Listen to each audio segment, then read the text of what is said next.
जय माँ इंद्राक्षी। इंद्राक्षी धाम में दर्शकों आप सभी का हम हार्दिक स्वागत करते हैं।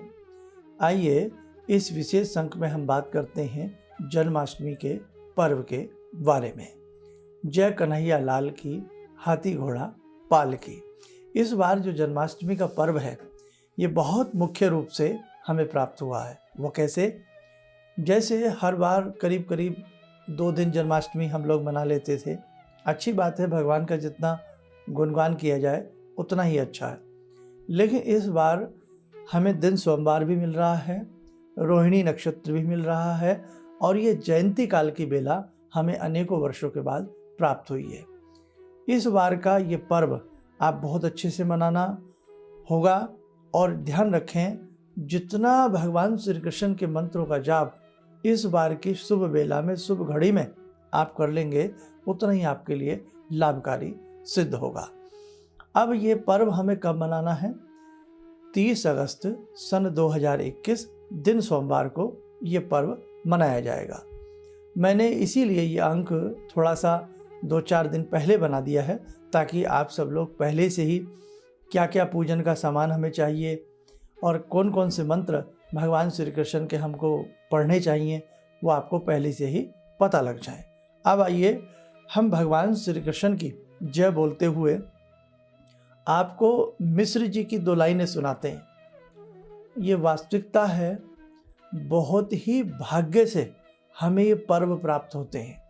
हम अपने घर में कोई भी आनंद उत्सव मनाते हैं, मंगल गान करते हैं, तीज पर्व हम मनाते हैं तो इसमें भगवान की करुणा होती है। अगर भगवान हमारे ऊपर करुणा ना करें तो हम अपने घर में किसी भी प्रकार को कोई मंगल कार्य नहीं कर सकते। मिश्र जी ने, कविवर मिश्र ने एक बहुत अच्छी बात कही है। आइए वो 2 लाइनें आप भी सुनिएगा। परम पिता परमेश्वर की जब कुल पर करुणा होती, झरझर पड़ते घर आंगन में वर्त पर्वों के मोती। पुनः सुने, परम पिता परमेश्वर की जब कुल पर करुणा होती, झरझर पड़ते घर आंगन में वर्त पर्वों के मोती। और ये वास्तविकता है। कभी हम होली मनाते हैं, दिवाली मनाते हैं, जन्माष्टमी मनाते हैं, ये जो मोती हैं ये हमें जो प्राप्त होते हैं ये भगवान की ही करुणा के कारण, दया के कारण हमें प्राप्त होते हैं। आज ऐसे बहुत लोग हैं जो अपने आप को हिंदू कहते हैं, अपने आप को सनातन धर्म से जुड़ा हुआ बताते हैं, लेकिन इस प्रकार के कर्म करने को तैयार नहीं होते। कहते हैं ये सब चीज़ें मैं नहीं मानता, है ना। तो ये भगवान की कोई करुणा होती है। हम अच्छे अच्छे तीज त्योहार हम मनाते हैं। भगवान श्री कृष्ण का जन्म बुधवार के दिन हुआ, रोहिणी नक्षत्र में हुआ और मथुरा में हुआ, ये सब जानते ही हैं। और एक विशेष बात, जब भगवान श्री कृष्ण का जन्म हुआ उस समय चंद्रमा अपनी उच्च राशि वृषभ राशि में थे, तो ये बहुत बड़ी बात है। और वास्तव में जब भगवान श्री कृष्ण ने जन्म लिया, वो प्रकट हुए, ये तो उनकी लीलाएं हैं, भगवान की लीलाएं भगवान जाने। किस प्रकार से द्वारपाल सो गए, किस प्रकार से जब टोकरी में रख कर के उनको यमुना जी में प्रवेश किया तो मैया यमुना भी लालायित थी उनके चरण छूने को। देखा नहीं कहाँ कहाँ तक जल ऊपर आता रहा। यमुना जी भी आतुर थी अपने भगवान के चरण छूने के लिए। कहने का भाव, ये भगवान की लीलाएं वास्तव में बहुत अद्भुत होती हैं। इनसे जितना आप जुड़ जाएंगे, भगवान के तीज त्योहार को, पर्व को जितना आप गहराई से मनाएंगे उतना ही आपके जीवन में आनंद मंगल की प्राप्ति होगी। आइए अब हमारे दर्शक भगवान श्री कृष्ण के जन्म की तिथि और नक्षत्र के बारे में पुनः जान लें। भाद्रपद कृष्ण अष्टमी को रात के 12 बजे मथुरा नगरी के कारागार में वसुदेव जी की पत्नी देवकी के गर्भ से षोडश कला संपन्न भगवान श्री कृष्ण का अवतार हुआ। भाद्रपद मास के कृष्ण पक्ष की अष्टमी तिथि थी। दिन बुधवार एवं रोहिणी नक्षत्र के शुभ योग में भगवान प्रकट हुए। उस समय चंद्रमा अपनी उच्च राशि वृषभ में थे।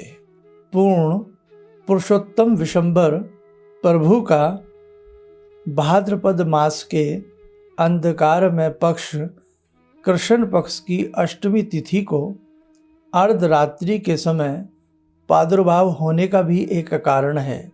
क्या?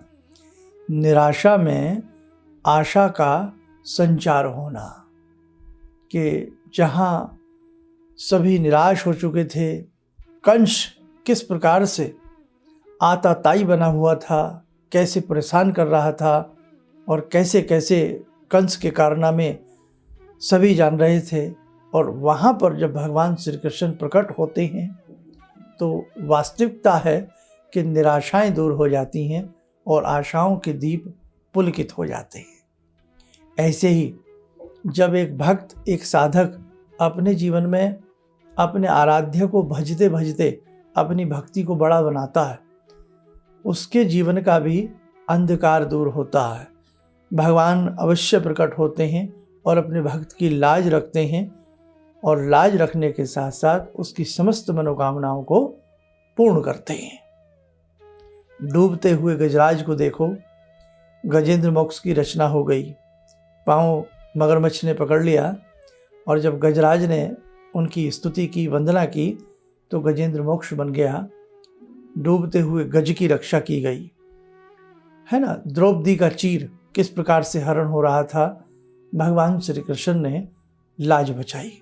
कहने का भाव कि हम भक्त भी यदि अपने आराध्य को दिल से, मन से भजते हैं तो वास्तव में हमारी अनेकों मनोकामनाएं पूर्ण होती हैं, और हमारी समय समय पर भगवान की कृपा से जो हमारे मन के अंदर निराशाएं हो रही होती हैं, हम परेशान हो रहे होते हैं, भगवान की भक्ति उन निराशाओं को दूर करती है। इस बार मेरे साधकों, ये जन्माष्टमी का पर्व हम बहुत अच्छे से मनाएं। अब मैंने एक बात आपको बताई थी कि जयंती का ये इस बार का पर्व है। क्यों?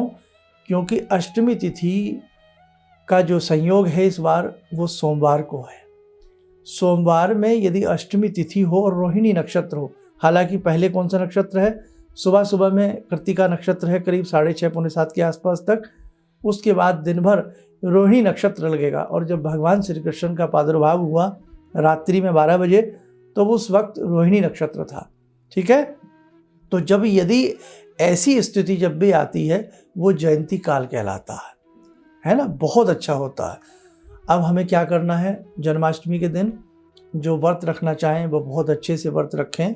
दिन में आप फलाहार ले सकते हैं, दूध ले सकते हैं, और दिन भर चलते फिरते, उठते बैठते भगवान श्री कृष्ण के मैं आपको 1-2 मंत्र बता देता हूँ, आप लोग नोट कर लीजिए।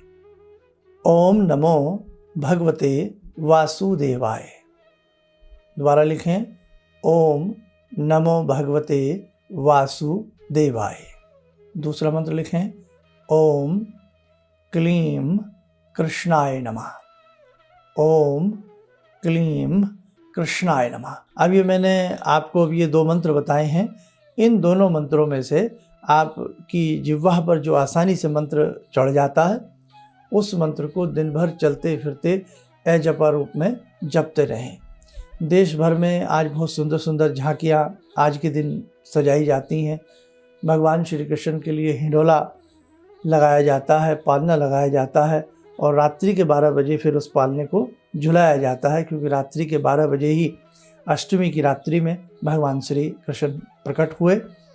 और जैसे मैंने खीरे की बात बताई, तो बहुत लोग खीरे को फोड़ करके उस समय जन्मोत्सव मनाते हैं, या मंदिर में चले जाते हैं तो मंदिर में जैसे आरती वगैरह होती है, हम समवेद के हिसाब से आरती वगैरह गाते हुए भगवान श्री कृष्ण का जन्मोत्सव मनाते हैं। ये जो जन्माष्टमी का व्रत होता है, ये दिन भर फलाहार दुग्धाहार पर आप रख सकते हैं। रात्रि को 12 बजे के बाद, जन्मोत्सव के बाद, फिर आप अपने व्रत को संपन्न कर सकते हैं। कुछ मिष्ठान आदि भगवान श्री कृष्ण को आप अर्पण करें। आइए वो भी मैं आपको बता देता हूँ। जन्माष्टमी के दिन केले के खंबे, आम अथवा अशोक के पत्ते, पल्लव आदि से घर का द्वार सजाया जाता है। दरवाजे पर मंगल कलश जैसी आकृतियाँ चित्रित की जाती हैं। रात्रि में भगवान श्री कृष्ण की मूर्ति अथवा शालग्राम जी को विधि पूर्वक पंचामृत से स्नान कराकर षोडशोपचार से विष्णु पूजन करना चाहिए। ओम नमो भगवते वासुदेवाय। इस मंत्र से पूजन कर या भगवान श्री कृष्ण की किसी अन्य मंत्र से पूजन कर भगवान को वस्त्र अलंकार आदि से सुसज्जित करके भगवान को सुंदर सजे हुए हिंडोले में प्रतिष्ठित करें। उसके बाद ये रात्रि के 12 बजे का हम आपको बता रहे हैं। उसके बाद धूप दीप विभिन्न प्रकार के फल पुष्पों और नारियल छुआरे अनार बिजौरे पंजीरी नारियल के मिष्ठान तथा नाना प्रकार के मेवे का प्रसाद सजाकर श्री भगवान को अर्पण करें और भगवान को भोग लगाएं और माने ऐसा मन में विश्वास रखें कि भगवान श्री कृष्ण आपके घर में पधार चुके हैं। देखो, विश्वास में और भावना में ही भगवान बसते हैं।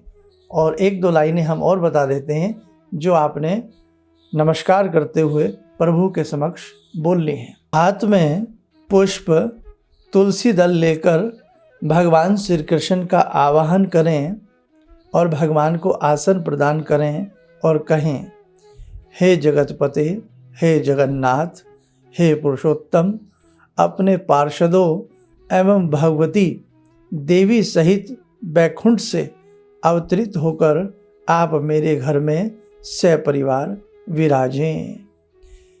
मुझसे जैसी पूजा आपकी बन पा रही है, हे प्रभु, इसे आप स्वीकार करें। बस, या तो आप ऐसे बोल दें या अपनी ही भाषा में कि प्रभु, जैसा मुझसे आपका पूजन बना है, हे प्रभु, इसे स्वीकार करना। मुझसे आपके पूजन में कोई भूल चूक हो गई हो तो मुझे आप क्षमा करना। और जो आपने भगवान को माखन मिश्री, भाई शौकीन थे भगवान, तो जो भी आपने माखन मिश्री 56 भोग या जो भी आपने भगवान को प्रस्तुत किया है, पंजीरी मिष्ठान कोई फल फूल जो भी है, तो जो इसमें बहुत लोग क्या करते हैं, हमने देखा है, तुलसी दल पर, तुलसी के पत्तों पर कृष्णाय नमः लिख कर के 21 पत्तों पर या 51 पत्तों पर वो पत्तों की माला भी भगवान श्री कृष्ण को पहनाते हैं। बहुत देखे हैं मैंने, बड़े अच्छे अच्छे तरीके से लोग पूजन करने वाले इस देश में हैं, इस विश्व में हैं। ऐसा नहीं है कि हम ही बहुत अच्छा पूजन करते हैं, एक से एक भक्त हमारे देश में है, ये वास्तविकता है। और भक्ति से ही भगवान प्रकट होते हैं। तो आप भी अगर नाम नहीं लिख पाते हैं तो तुलसी की माला भगवान श्री कृष्ण को अर्पण करें। आपके घर में शालिग्राम जी हैं तो उन्हें अर्पण करें। अब मैं जो बात कह रहा था, जो भी आपने भगवान श्री कृष्ण को फल आदि चढ़ाए हैं वो प्रसाद के रूप में आप स्वयं बाद में ग्रहण कर सकते हैं। जो मिष्ठान आपने भगवान को अर्पण किया है वो प्रसाद के रूप में वो मिष्ठान आप अपने घर में बच्चों में सब में बांट करके उसे आप खा सकते हैं। ऐसा नहीं है कि जो भी पूजन में आपने भगवान को सामग्री चढ़ाई है, खास तौर से खाद्य पदार्थ चढ़ाए हैं, तो वो आपको जल प्रवाह करने नहीं, केवल फूल पत्ती आदि वो भी अपने घर के ही गमलों में प्लांट में आप डाल दें। और जब रात्रि में आप सोएं 12 बजे के बाद सारा पूजन वजन करके आरती वगैरह करके जय कन्हैया लाल की अपना गुंजन करके अच्छे से, तो जब आप रात्रि में सोएं तो सोते सोते भी जो मैंने मंत्र कृष्ण जी के 2 बताए हैं उन्हें पढ़ते पढ़ते आप सो जाना। और जब सुबह आपकी आँख खुले तो उन मंत्रों को पढ़ते पढ़ते ही उठ जाना। शास्त्रों में ऐसा उल्लेख है, यदि किसी मंत्र को आप रात्रि भर जपते जपते सोते हैं और जब आप खुले उसे जपते जपते फिर उठ जाएं तो वो पूरी रात्रि का आपका मंत्र जागरण माना जाता है। ठीक है, दिन में अच्छे से व्रत रखना, अच्छे से इन मंत्रों को पढ़ते रहना और शाम को भी भगवान कृष्ण की पूजा वगैरह करना, लेकिन रात्रि में 12 बजे अपने घर में भगवान श्री कृष्ण का बहुत अच्छे से जन्मोत्सव मनाना। हम हर वर्ष अपने बच्चों का भी जन्मोत्सव मनाते हैं। बच्चे तो बच्चे, 80-80 साल के व्यक्तियों का जन्मोत्सव मनाया जाता है, कोई बुराई नहीं है। तो हम अपने भगवान का, अपने असली नायक का है ना, हमारे असली नायक भगवान श्री राम, भगवान श्री कृष्ण। तो हम अच्छे से इनका जन्मोत्सव मनाएं और अपने घर वालों को भी प्रेरित करें, बाल बच्चों को प्रेरित करें, बहुत अच्छे से, जैसा आपसे बन पड़े वैसा आप लोग मनाइएगा।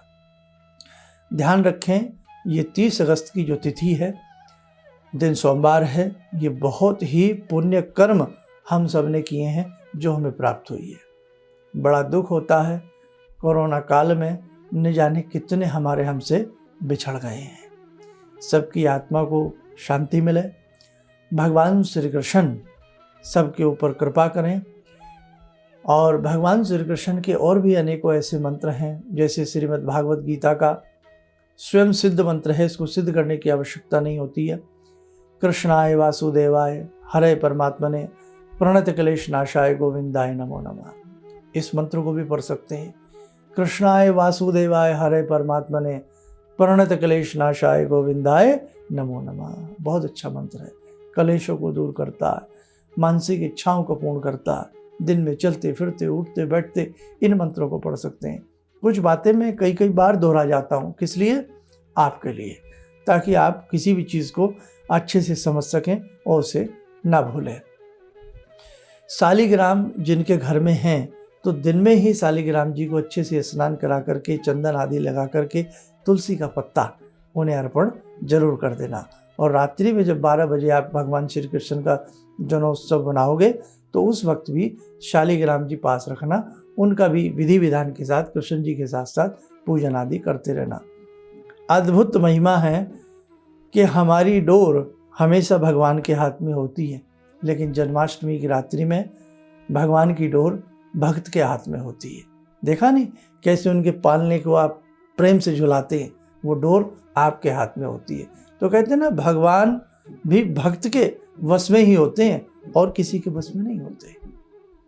इसलिए बस अपनी बातों को यहीं पर समापन करना चाहता हूँ कि भगवान की ही कोई इच्छा होती है कि हम उन्हें प्रसाद अर्पण करते हैं, धूप बत्ती जलाते हैं, उनकी आरती करते हैं। नहीं तो हम नास्तिक भी हो सकते थे।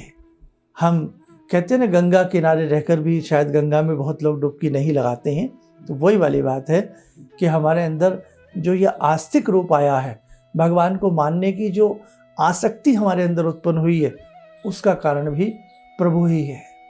भगवान ही अपने भक्त को जब आशीर्वाद देते हैं, तो वो भक्त उनके चरणों में हमेशा लगा रहता है। बस ज़्यादा कुछ न कहते हुए आप सभी को जन्माष्टमी पर्व की हृदय से बहुत बहुत शुभकामनाएं। जय श्री कृष्ण। भगवान से जुड़ो, और भगवान को से जुड़ने का जरिया आपने बताया, बहुत अच्छा लगा, बहुत धन्यवाद। और सनातन धर्म को जिंदा रखने के लिए आप जो प्रयास कर रहे हैं बहुत सराहनीय है। हम लोग को मौका मिला है, हम लोग भाग्यशाली हैं जो आपके करीब आने का हम लोग को मौका मिला है। किसी भी समस्या के समाधान के लिए मिले प्रसिद्ध हस्तरेखा एवं वास्तु विशेषज्ञ प्रोफेसर धर्मेंद्र शर्मा जी से। नोट: शिविर में भाग लेने हेतु एवं व्यक्तिगत रूप से मिलने के लिए कॉल करने का समय सुबह 10 बजे से शाम 6 बजे तक। हमारे विभिन्न ज्ञानवर्धक कार्यक्रम देखने के लिए आप हमें अभी सब्सक्राइब करें, बेल आइकन को प्रेस करें ताकि आप देख सकें हमारा कार्यक्रम सबसे पहले। और अधिक जानकारी के लिए फेसबुक पेज को लाइक करना न भूलें।